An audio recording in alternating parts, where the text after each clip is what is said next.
शुरू अल्लाह का नाम लेकर जो बड़ा मेहरबान निहायत रहम वाला है। अलिफ लाम मीम। ये किताब यानी कुरान मजीद, इसमें कुछ शक नहीं कि अल्लाह का कलाम है। परहेजगारों के लिए रहनुमा है जो गैब पर ईमान लाते और आदाब के साथ नमाज पढ़ते और जो कुछ हमने उनको अता फरमाया है उसमें से खर्च करते हैं। और जो किताब ए पैगंबर तुम पर नाजिल हुई और जो किताबें तुमसे पहले पैगंबरों पर नाजिल हुई सब पर ईमान लाते और आखिरत का यकीन रखते हैं। यही लोग अपने परवरदिगार की तरफ से आई हुई हिदायत पर हैं और यही लोग कामयाब हैं। जो लोग काफिर हैं उन्हें तुम नसीहत करो या ना करो उनके लिए बराबर है। वो ईमान नहीं लाने के। अल्लाह ने उनके दिलों और कानों पर मोहर लगा रखी है और उनकी आंखों पर पर्दा पड़ा हुआ है और उनके लिए बड़ा अजाब तैयार है। और बाज लोग ऐसे हैं जो कहते हैं कि हम अल्लाह पर और रोजे आखिर पर ईमान रखते हैं, हालांकि वो ईमान नहीं रखते। ये अपने ख्याल में अल्लाह को और मोमिनों को धोखा देते हैं, मगर हकीकत में अपने सिवा किसी को धोखा नहीं देते और इससे बेखबर हैं। इनके दिलों में कुफ्र का मरज था, अल्लाह ने इनका मरज और ज्यादा कर दिया और इनके झूठ बोलने के सबब इनको दुख देने वाला अजाब होगा। और जब इनसे कहा जाता है कि जमीन में फसाद न डालो तो कहते हैं कि हम तो इस्लाह करने वाले हैं। देखो ये बिलाशुबा मुफसिद है लेकिन खबर नहीं रखते। और जब इनसे कहा जाता है कि जिस तरह और लोग ईमान ले आए तुम भी ईमान ले आओ तो कहते हैं भला जिस तरह बेवकूफ ईमान ले आए हैं उसी तरह हम भी ईमान ले आए। सुन लो कि यही बेवकूफ हैं लेकिन नहीं जानते। और ये लोग जब मोमिनों से मिलते हैं तो कहते हैं कि हम ईमान ले आए हैं और जब अपने शैतानों में जाते हैं तो उनसे कहते हैं कि हम तुम्हारे साथ हैं और मुसलमानों से तो हम हंसी किया करते हैं। इन मुनाफिकों से अल्लाह हंसी करता है और इन्हें मोहलत दिया जाता है कि शरारत और सरकशी में पड़े बहक रहे हैं।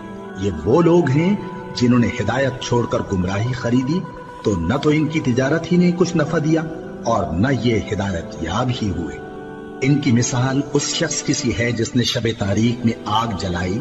जब आग ने उसके इर्द गिर्द की चीजें रोशन की तो अल्लाह ने उन लोगों की रोशनी जायल कर दी और उनको अंधेरों में छोड़ दिया कि कुछ नहीं देखते। ये बहरे हैं, गूंगे हैं, अंधे हैं कि किसी तरह सीधे रास्ते की तरफ लौट ही नहीं सकते। या इनकी मिसाल मेघ की सी है कि आसमान से बरस रहा हो और उसमें अंधेरे पर अंधेरा छा रहा हो और बादल गरज रहा हो और बिजली कौंद रही हो तो ये कड़क से डर कर मौत के खौफ से कानों में उंगलियां दे ले।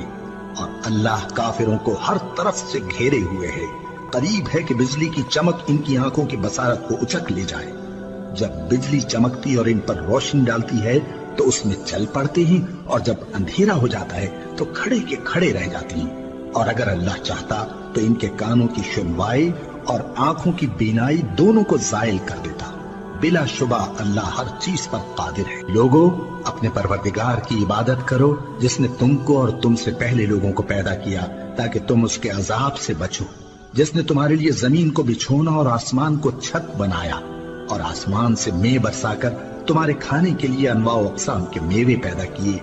बस किसी को अल्लाह का हमसर न बनाओ और तुम जानते तो हो। और अगर तुमको इस किताब में जो हमने अपने बंदे पर नाजिल फरमाई है कुछ शक हो तो इसी तरह की एक सूरत तुम भी बना लाओ और अल्लाह के सिवा जो तुम्हारे मददगार हों उनको भी बुला लो अगर तुम सच्चे हो। फिर अगर ऐसा न कर सको और हरगिज नहीं कर सकोगे तो उस आग से डरो जिसका ईंधन आदमी और पत्थर होंगे और जो काफिरों के लिए तैयार की गई है। और जो लोग ईमान लाए और नेक अमल करते रहे उनको खुशखबरी सुना दो कि उनके लिए नेमत के बाग हैं जिनके नीचे नहरें बह रही हैं। जब उन्हें उनमें से किसी किस्म का मेवा खाने को दिया जाएगा तो कहेंगे ये तो वही है जो हमको पहले दिया गया था। और उनको एक दूसरे के हम शक्ल मेवे दिए जाएंगे और वहां उनके लिए पाक बीवियां होंगी और वो बहिश्तों में हमेशा रहेंगे। अल्लाह इस बात से आर नहीं करता कि मच्छर या इससे बढ़कर किसी चीज मसलन मक्खी मकड़ी वगैरह की मिसाल बयान फरमाए। अब जो मोमिन हैं वो यकीन करते हैं कि वो उनके परवरदिगार की तरफ से सच है और जो काफिर हैं वो कहते हैं कि इस मिसाल से अल्लाह की मुराद ही क्या है। इससे अल्लाह बहुतों को गुमराह करता है और बहुतों को हिदायत बख्शता है और गुमराह भी करता है तो नाफरमानों ही को, जो अल्लाह के इकरार को मजबूत करने के बाद तोड़ देते हैं اور جس چیز یعنی رشتہ قرابت کے جوڑے رکھنے کا اللہ نے حکم دیا ہے اس کو قطع کیے ڈالتے ہیں اور زمین میں خرابی کرتے ہیں، یہی لوگ نقصان اٹھانے والے ہیں۔ کافرو، تم اللہ سے کیوں کر منکر ہو سکتے ہو؟ جس حال میں کہ تم بے جان تھے تو اس نے تم کو جان بخشی، پھر وہی تم کو مارتا ہے، پھر وہی تم کو زندہ کرے گا، پھر تم اسی کی طرف لوٹائے جاؤ گے۔ وہی تو ہے جس نے سب چیزیں جو زمین میں ہیں تمہارے لیے پیدا کی، پھر آسمانوں کی طرف متوجہ ہوا تو ان کو ٹھیک ٹھیک 7 آسمان بنا دیا، اور وہ ہر چیز سے خبردار ہے۔ اور وہ وقت یاد کرنے کے قابل ہے جب تمہارے پروردگار نے فرشتوں سے فرمایا کہ میں زمین میں اپنا نائب بنانے والا ہوں۔ انہوں نے کہا، کیا تو اس میں ایسے شخص کو نائب بنانا چاہتا ہے جو خرابیاں کرے اور کچھ تو خون کرتا پھرے؟